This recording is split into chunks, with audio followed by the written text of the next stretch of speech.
Hi po Ate Josa, after po mag-peel ng skin, mga ilang araw po bago mawala ang redness ng skin. So, hi mga ka-Josa. So, ang tinatanong po natin ka-Josa ay kapag mamit ka daw ba ng ating SCD Peeling Skin Lotion ay gaano daw ba katagal bago daw pumupa yung mga redness sa skin natin.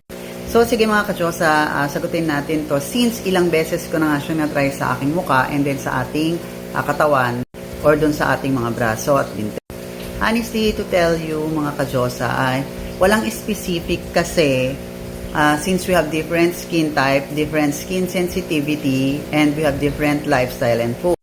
Pero since matagal ko na nga siyang nagamit sa mukha at katawan ko, so i-share ko na lang sa inyo yung experience kung gaano ba siya katagal, mostly gumagaling or nawawala yung mga red. Kapag sa face po natin, kunyari nag-apply, and then mahapdi na siya, namumula na, gusto muna natin siyang pahingayin kasi baka ma-overexfoliate naman tayo. Base po sa experience ng paggamit nito, usually, in 2 to 3 days, sumuhupa rin po yan, even yung other skin irritation, nawawala rin po yan agad kapag sa face. Kung aabutin ka man ng 4 days, sobrang tagal na po nun. So usually 2 to 3 days lang, palagi lang naman pong ganun.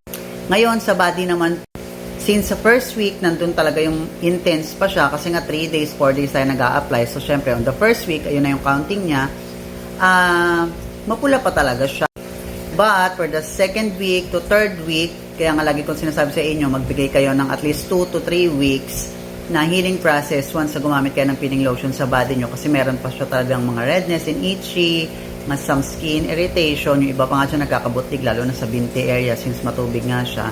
Usually naman dyan ay 2 to 3 weeks po bago po siya humupa. Since mas marami at mas makapal po yung ina-apply nga natin lalo na sa mga braso at binti natin. Unlike sa face natin kasi manipis lang yung nilalagay natin.